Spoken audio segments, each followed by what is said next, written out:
was big on the jab block setups, and he said that, like, you know, with jab blocks being nerfed, with the ladder being less applicable, he just feels more comfortable playing the sword fighter. Yeah, for sure.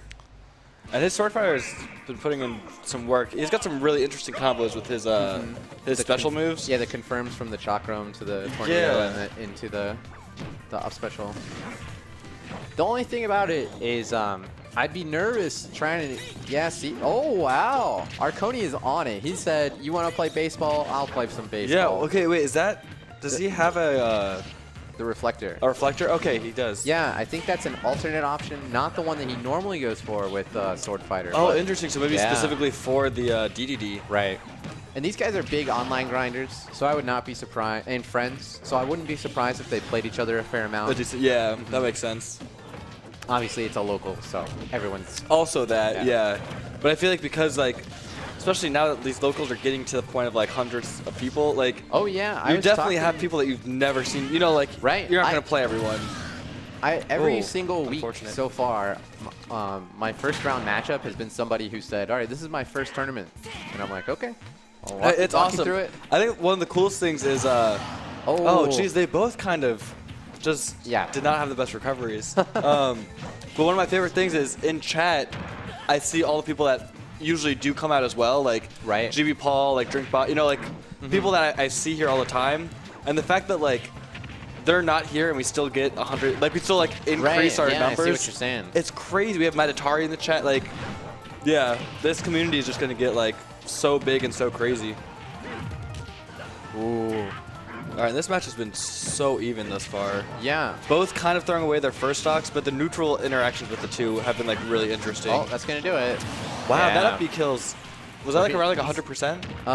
It was 127 after the hit. At the very end of it? Yeah, okay. So. And it was, like, a little bit of a combo into it, so it makes a little sense, but that up B definitely has some kill potential. Katakiri was not happy. You saw him shaking his head after he got KO'd there. Probably upset with himself for, you know, because you know what Arconi's looking for, right? Like, that's #1 kill confirm is that tornado, so you got to be on the lookout for it. Ooh. Scary, same scenario, very scary for Katakiri. And those tornadoes really wall out the Gordos really well. And you know Arconi's got to be mad. Oh my god, that whole sequence started with him getting hit from the stars on the DeDeDe recovery. And from the up B. Yeah, that's so frustrating when you make silly mistakes like that. That's At least I know it is for me. I'm sure these guys... Yeah. No, there's a huge thing for in Melee with Yoshi's down B. You, like, think it's really easy to punish, so, like, you stay right outside of that range. And the stars, as long as they touch you, you can't really get the punish off. And, like, I don't know, it feels so free until you get hit by it. And then you're like, well, that, I just threw away everything I had from it. And the new obnoxious one is the Inkling. The up B also has a little splat at the end. Oh, I didn't know that splat had a hitbox. That's actually crazy. Arconi should be able to take out Katakiri with a next, like, big move, but Katakiri getting some damage up, and if he gets a nice, like, and he found it. No, that's going to be it. Yeah. Good job scouting him down. You see Katakiri, he's getting really annoyed with himself for being caught by that up special, especially just raw like that. But, you know, honestly, when you're playing a heavy that's so large, it's kind of hard to avoid those chase downs. When you're in there, and he doesn't have the most, like, aerial mobility, King DeDeDe. Right. Yeah. Like, it's definitely not, like, all three of those Kirby characters, even though they have, you know, multi-jumps, the trade-off is that they have very low air acceleration and aerial mobility. Yeah, that drift is definitely not there. And yeah, his side is definitely another factor. Oh, interesting. Interesting with the character switch after the win. What stage? But honestly... Are they going back to Smash? Oh, I actually didn't see what stage it was. But I was going to say, Arconi could be just, like, he's preempting. Preempting, yeah, because Katakiri has multiple characters. We know that. We've seen them. Oh, I missed the GA transition. I'm so upset. So Yoshi's Brawl was the... Yeah, so he must have known that Katakiri would maybe switch characters after losing. Right. It seems kind of like a weird pick. I mean, I guess it's a completely different matchup, so it doesn't make a huge difference. It's just, you know, if you lose game 1 on Smashville, Yoshi's Brawl is basically the same. So. Oh, you mean a weird counter pick from Katakiri? Right. For the stage, at least? One of the nice things for Kata, though, is that I think Squirtle has a wall. Oh, that was... Oh, man. That was pretty gross. Monstrous. I'm going to go ahead and mark that down. Is that double back air to down air, I believe, was the combo. Yeah. a big setup on the Ivysaur. Ivysaur is like low-key the most exciting Pokemon trainer Pokemon. You know, Squirtle, although he has that big combo potential, he's also very light and has a pretty weak recovery. I think, honestly, Ivysaur is better. And Squirtle also struggled really hard to kill, so the Ivysaur stuff, you know, very fun to watch. Yeah, Squirtle definitely has he's really fast, but yeah, dying early at early percents, getting the kill and recovering is not what he, you know, I was just thinking it's actually kind of weird. One of the main things that Charizard was known for in 4 was having a good matchup against Cloud because of the way the Flamethrower interacts with the Cloud recovery. You just kind of you can kind of stuff him out for just 3%. You get like a mega punish on it. So it's interesting that Arconi picked Cloud, and then, you know, Katakiri going in with the trainer. Although, I think if it's anything like Melee, Arconi may have had to pick characters first. Well, yeah, he does. Okay, yeah, so you may have just picked Cloud as, you know, maybe the rest of your characters. I don't know. It'll be a little bit better, but... The tense, both players holding their ground. Arconi charging that smash. Almost breaking the shield, but not quite. Yep, back air is going to get a kill. Squirtle maybe gets Arconi to like medium high percent, and then he can switch back into Ivy. Yeah, typically you kind of go for those like early grab combos, the forward tilt setups, and like Squirtle just has really good aerials. I was gonna say, and his like neutral is just pretty good because he's got tiny hurt box. He's fast, like he can win interactions. One of the main tech for Squirtle in Brawl was that he would go into his shell when you did a pivot.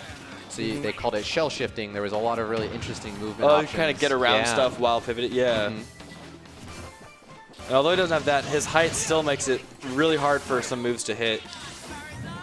Oh, and just going straight to Charizard. Yeah, gonna look for the KO. Oh, nice F tilt to set it up. And there's what you were talking about, yeah, with his recovery. He was looking for the runoff down air there, I believe. A little confused why he wants to go back to Squirtle here. Oh, actually, no, I'm not. Back throw. All right. Squirtle's back throw is definitely a kill throw. Funny, the water gun. Wow. Even with limit. Wow, that's wild. That's actually pretty sick. Yeah, Arconi's like, what the hell?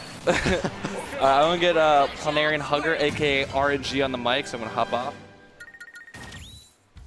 All right, so I'm curious what matchup we'll see on Game 3 here. I guess you would kind of expect Katakiri to stick with the trainer, depending on the stage, maybe. Okay. Yeah, so Game 1 was DeDeDe versus Sword Fighter, which are the two players' mains. Yeah, and, Arconi managed to, get a lot of really early kills on the DeDeDe with that up special from the Sword Fighter. Oh yeah, yeah. I remember I've seen it before, and it's like, that kills? Yeah. And then Game 2, they went to Yoshi's Island Brawl, which I thought was kind of weird because it's Game 1 was on Smashville, and Arconi swaps to the Cloud, preempting the Katakiri counter pick. So now Game 3, okay, he's going back to the Sword Fighter. So I guess he knows what Cat is going to be playing here, and it is the Pokemon Trainer. Interesting.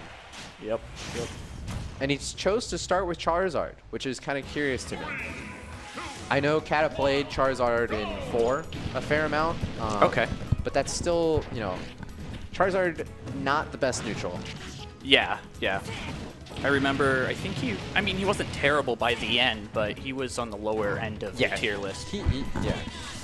Oh, nice. He used the invulnerability frames there. Maybe that was the plan all along, was to set up for the invulnerability flame. Maybe get some quick couple hits out there to get some damage on him. I don't know. Yeah. All right. Squirtle throw on the edge. And calling out the DIN. Oh, nice. Nice. Forward smash is going to kill there. And is this, I can't remember, because before... This was Arconi's counter pick. Before we did Genesis rules, we didn't really play on this one. Are the blast zones on, is this a smaller blast zone stage? Okay. Yeah. It is a smaller blast zone stage. It's not anywhere near as pronounced as it is in Melee, but... Okay. I was just... Oh, that was very close. I was checking on that one. And that's also really close. Okay. Yeah, narrowly living both players. Okay. Using the sweet swap, as Leffen's fans have dubbed it. Okay. Is that that's the... Because I haven't seen much Pokemon Trainer to be honest. But Yeah, so that's the thing that allows you to switch it sooner than you should, right? Yeah, so there's a cooldown on the, very nice Fair, chase down. yeah. Oh, that's on it. There's a cooldown on the swap. Oh. And Katakiri still has 3 stocks. Oh, okay. Yeah, he's kind of brutalized Arconi here, which is surprising considering... That's going to kill. That's going to kill. Arconi, you know, this is his counterpick, but... Yeah. I don't think he wasn't expecting him to choose the trainer. The trainer again. Well, he knew it before he selected his character, right? So... Yeah. Ooh, dangerous scenario. Any of these whirlwinds will probably confirm to the kill on Yoshi's Island. Yeah. Oh, going for it. Yeah. That's a real risky bet. At this point in the match, you kind of have to take those risks, though, when you're behind by such a large amount. No, still not. Ivysaur living it. Yoshi's melee is really crazy, especially for characters that can kind of ladder you. You know, like Mario getting the up airs into the up special will kill you really early on this stage if he's able to follow you around the platforms. Okay, so it's not the flamethrower. She's not going to work against Sword Fighter. Nope. Up throw? That's going to kill, especially on... Nope. Good DI by Arconi, really? yeah. Oh, hanging in there. Ooh. I think Katakiri's trying to 2-frame with that. Okay, well. Oh, it's too stale. I'm surprised because... Oh, okay. Yikes. that's painful, getting hit by the Flare Blitz off the wall. All right. Well, after losing a close game 1, Katakiri comes in, takes it with the reverse sweep. Yep. It's a Pokemon trainer. Yep. Oh, so the way the swap mechanic works is it has a cooldown after you use it, but you can nullify that cooldown by using a special move.